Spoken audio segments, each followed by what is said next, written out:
Hello, good morning, afternoon, everybody. Thank you so much for tuning in today.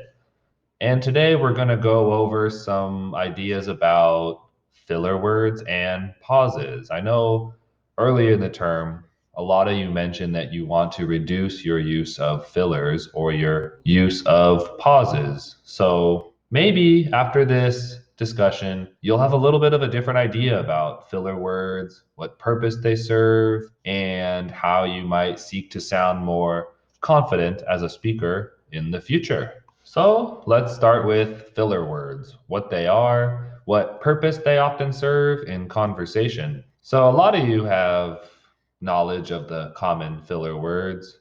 Uh, um, well, you know, so basically,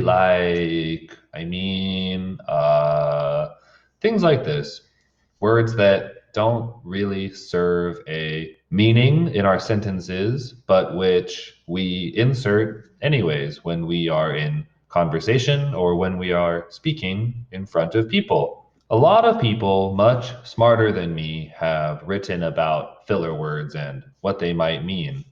This one man, Noah Zanden, he wrote that we use words like and ah to hold onto the conversational floor. When someone holds the floor, I mean they sort of reserve their turn to speak. So saying things like in some ways is an indication of I'm not finished speaking yet. Let me collect myself and I will continue. So it allows us to plan what we will say next. So, in that respect, using one or two filler words every 30 seconds to a minute is really not the worst thing. It, in fact, sounds quite natural in a conversation for people to insert filler words from time to time. I would not say they do it consciously, but it is a very common occurrence among a lot of speakers of English and Korean, and almost every language out there has its own form of filler. However, Zandon goes on to point out that when we start to overuse filler words, they become crutches, crutches that diminish our credibility and distract from our message. So, just like how someone with a broken leg will lean on a crutch to support their weight, sometimes we might use filler words too often in order to lean against our nervousness or our insecurity or our feelings of powerlessness. We will lean on things like filler words that oftentimes make us sound a little bit less credible and confident when we speak, such as this example from a researcher at the University of California at Berkeley. So thank you first on Tanya and June for organizing this amazing event and bringing together this group.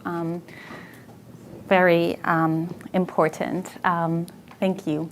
So in my talk, I'm going to examine one of the unintended effects that pursuing happiness can have on us. Now, happiness is, of course, one of the central aims that we have, maybe even the central purpose of our existence. The Dalai Lama has not read June's research yet. Maybe he would change his mind if he did.